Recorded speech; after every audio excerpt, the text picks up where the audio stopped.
Now these fish here are called ocellaris clownfish, very commonly now called Nemo clownfish. They are one of the easiest to keep and most popular saltwater fish. If you're thinking of getting started, this fish is pretty much a must. It's just spectacularly coloured, a real icon in the marines. As I said, they're quite easy to keep. They do like living inside an anemone, but they don't have to live inside an anemone, so you can have them in a tank without an anemone.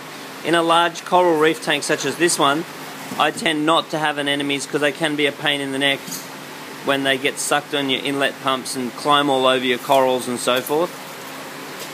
But they sure do enjoy an anemone. These ones are quite fussy, so they don't go in all anemones. So when a clownfish first goes to go into the anemone, it needs to go in and out a few times to build up a tolerance so it doesn't get stung, because it's got a body slime that won't be detected by the anemone. So not all clownfish go in all anemones, and these are the fussiest of the clownfish.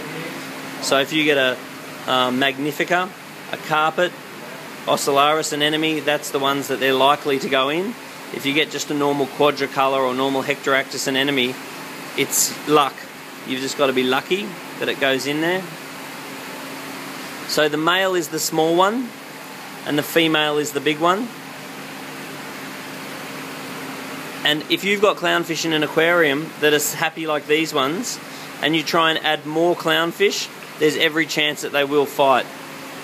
So any clowns you want, you've got to introduce at the same time.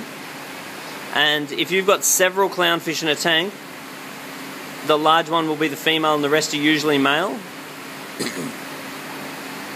So they'll basically live like that in a colony. And then if the dominant female dies, then the largest, most dominant male will turn into a female, so they can actually change sex. And these fish do very regularly breed in aquariums. You'll often see them lay eggs, often just behind the lip of an anemone.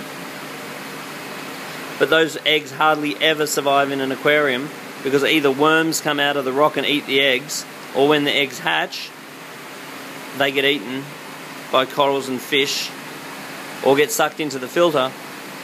And then if you do put them in a special aquarium to raise the babies, you need to feed them on live rotifers, which are not available to most people because they feed on very small plankton, which is food's too small for most people to have available to them. But these are an absolutely spectacular must-have.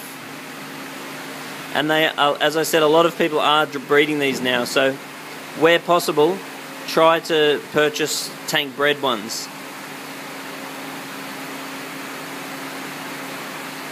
They feed very well on spectrum pellets. Nice, clean, healthy food. But if you want to get started with a marine tank, I really don't think you can go past ocellaris clownfish. They really are beauties.